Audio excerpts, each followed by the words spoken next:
Hola, mi nombre es Víctor Acosta, soy profesor en la sede del Atlántico y hoy me corresponde hablarles un poco sobre la diversidad del reino Plantae o la diversidad de plantas. Eh, Primero que nada, bueno, indico que mi especialidad no es la botánica, no obstante, espero poder explicar y abarcar la mayoría de grupos en una noción, digamos, básica. Entonces vamos a la materia. Lo primero que vamos a ver es que el reino Plantae tiene un par de nombres un poco más formales. Se le puede decir reino Primo Plantae o Arqueoplástida. Sin embargo, por facilidad, pues, es más sencillo decirle reino Plantae. Este reino incluye no solo a las plantas, sino también a las algas verdes, a lo que le decimos clorófitas, y también a un tipo de alga predecesora de las plantas terrestres llamada carófita. También incluye a las algas rojas o rodófitas y por supuesto a las embriófitas o plantas terrestres, que son las que en las que nos vamos a enfocar en la clase de hoy. Existen más de 300.000 especies descritas en este reino. Sin embargo, no es el reino más diverso en especies. Son más diversos los hongos y los animales. Hacen fotosíntesis, especialmente con cloroplastos. Ya, bueno, vieron en esa clase el proceso fotosintético, los diferentes pigmentos y estructuras que utilizan las plantas para producir azúcares. Pero la mayoría de estas plantas de este reino tienen esa capacidad. Además, una diferencia es que los cloroplastos tienen dos membranas, mientras que otros eucaria tienen tres o cuatro membranas en los cloroplastos, en el caso de las plantas y otros organismos. Por acá vemos algunas imágenes de algas verdes y de la cara, que es esta predecesora de las plantas terrestres, una planta, digamos, un alga entre alga y planta acuática. ¿Qué características tienen las plantas terrestres? Bueno, que surgen a partir de algas verdes, como ya lo dijimos, de carófitas. Son eucariontes y son multicelulares. Muchas veces sus células son totipotentes y por ende se pueden generar nuevos organismos mediante reproducción asexual de una manera muy sencilla. Son organismos en su mayoría autótrofos, aunque hay algunas excepciones, ya que algunas son hemiparásitas o parásitas totalmente, o hay incluso en Japón una planta que no hace fotosíntesis.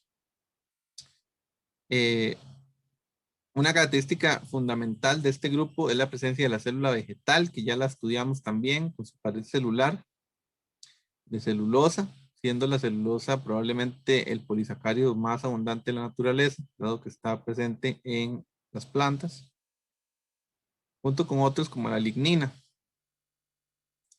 Y algo interesante es que las plantas tienen alternancia de generaciones. Durante ciertos periodos de su vida podrían ser gametófitos o esporófitos. O muchas veces lo que vemos es simplemente una de las dos fases. Por ejemplo, en un árbol, el esporofito eh, sería el árbol como lo vemos y en sus estructuras sexuales seríamos los gametofitos.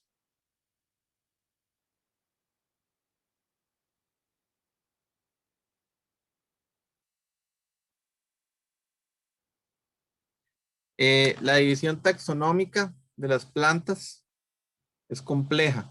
Generalmente en estos grupos utilizamos, bueno, se puede usar filum, pero es también común usar división. Entonces tenemos a los briófitos, a las hepatófitas, las antocerófitas, la licófita, la monilófita, la cicadófita, la coniferófita, la ginkófita, la netófita y la magnoliópida. Y vamos a ir viendo algunas de ellas. Primero que nada, pues eh, entender que la diversidad de plantas en el mundo es bastante alta. Ahí vean que de hepáticas, que ahorita vamos a ver cuáles son, hay como 9.000 especies, de musgos por lo menos 15.000 especies. ceratófilas, por lo menos 100 especies. De plantas vasculares sin semillas, por ejemplo, las licófitas, 1100 especies. Las colas de caballo, 25 especies. Los helechos, más de 12.000 especies. Las gimnospermas, que son plantas que no tienen flores, no tienen frutos, pero sí tienen semillas. Por ejemplo, las coníferas, hay más de 600 especies.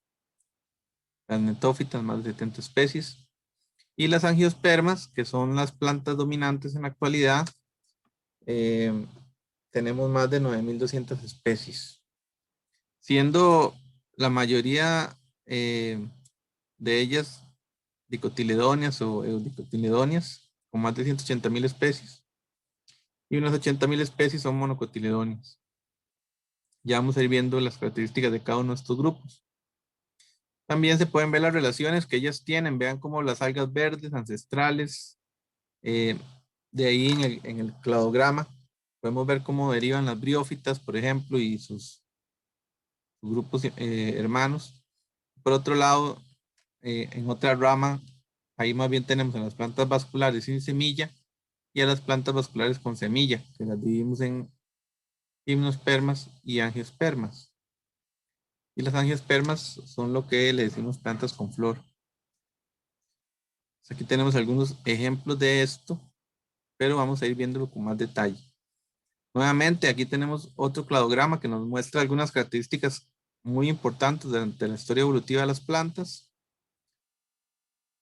sabiendo que el ancestro común es un alga verde, y de ahí vean cómo van saliendo los antoceros, las hepáticas, los musgos, las colas de caballo, los helechos y los licopodios, que sean plantas vasculares sin semilla, y con semilla tenemos a las gimnospermas y a las angiospermas. Vean que ya después de los helechos aparecen los tejidos vasculares, que son los tejidos de transporte de la planta para transportar agua y nutrientes, especialmente azúcares, y poder vencer a la gravedad, a veces llegando a crecer muchísimos metros. Por otro lado, vean que ya las semillas aparecen luego digamos, de los licopodios, de las plantas sin semilla, y finalmente luego aparecen lo que son flores y frutos, que es una característica única del grupo de las angiospermas. En la evolución de las plantas, pues es bastante antigua. Vean que ya habían algas verdes desde el periodo ordovícico, hace más de 500 millones de años, y silúrico. Eh, Muchas, digamos, algas se han mantenido desde esos tiempos, y en el periodo devónico, o que se le conoce como la era de los peces, ya ahí el medio terrestre estaba siendo colonizado por helechos, por ejemplo, y algunas primeras plantas vasculares. Eh, Posteriormente, vean cómo en el carbonífero se desarrolla muchísimo lo que son los musgos. Hay grupos antiguos, como por ejemplo los jingos, que todavía tenemos en la actualidad, una especie, el jingo biloba, que está antes del Pérmico. Y las coníferas también son bastante antiguas, ya desde el periodo carbonífero. Las tenemos en la Tierra, y las cicas igual en el periodo Pérmico. Por su parte, lo que son plantas con flores sí son mucho más recientes, ya que ellas se derivan especialmente a finales del Jurásico, digamos, durante el periodo Cretácico, donde no eran tan abundantes. Entonces, ellas vivían con dinosaurios y animales herbívoros gigantescos, y lo que dominaban en ese momento eran los helechos y las coníferas.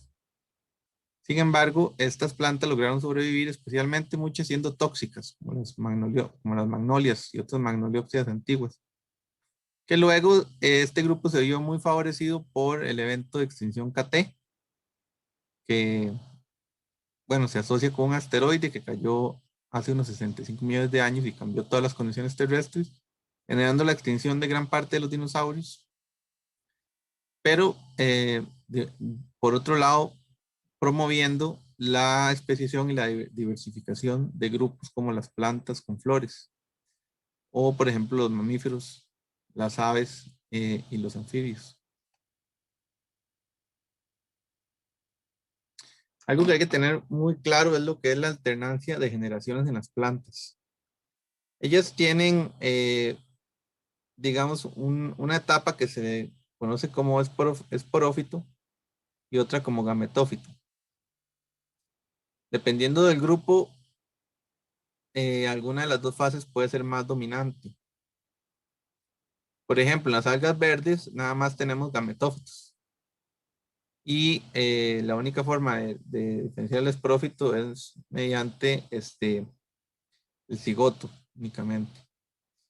En lo que son briófitos o musgos, por ejemplo, lo que le decimos lana, que le ponen en el portal, que es una mala práctica, por cierto, ya que extingue las especies de briófitos, que son muy importantes para extraer neblina y lluvia y otras cosas. Por ende, no les aconsejo para nada usar lana del bosque para los portales u otras celebraciones, a menos de que se certifique su origen.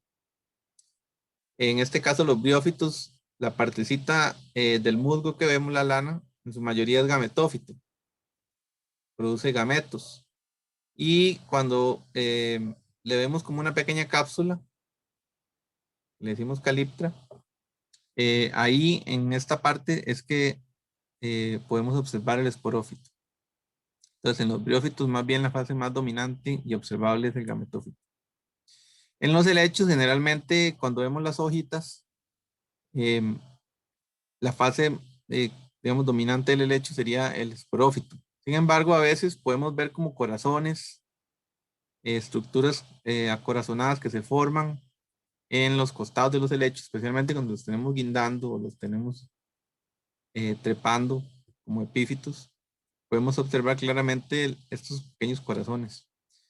Eso sería la etapa gametofítica del helecho y ahí se producen los respectivos gametos. Ya en lo que son plantas, digamos, superiores, plantas vasculares con semilla, más bien el árbol como tal o el arbusto o la planta que vemos, generalmente la fase es porofítica. Y ya sea dentro de los frutos o en los conos, podríamos encontrar los gametos. Entonces, en este caso, la fase gametofítica más bien ocurre en una escala generalmente más pequeña que la fase esporofítica. Vean que la gran diferencia acá es eh, cuando el organismo está, digamos, en una fase diploide o en una fase haploide. Por ejemplo, luego de la fertilización se forma un cigoto. Este cigoto hace mitosis y crea un esporofito multicelular de 2N, que a su vez va a hacer mitosis, va a hacer meiosis para la reproducción sexual, va a producir esporas y ahí se va a crear un gametofito multicelular que crea gametos. Estos gametos, pues en su momento, permitirán la fertilización, la reproducción sexual y el ciclo volverá. Todas las plantas tienen esta alternancia generacional.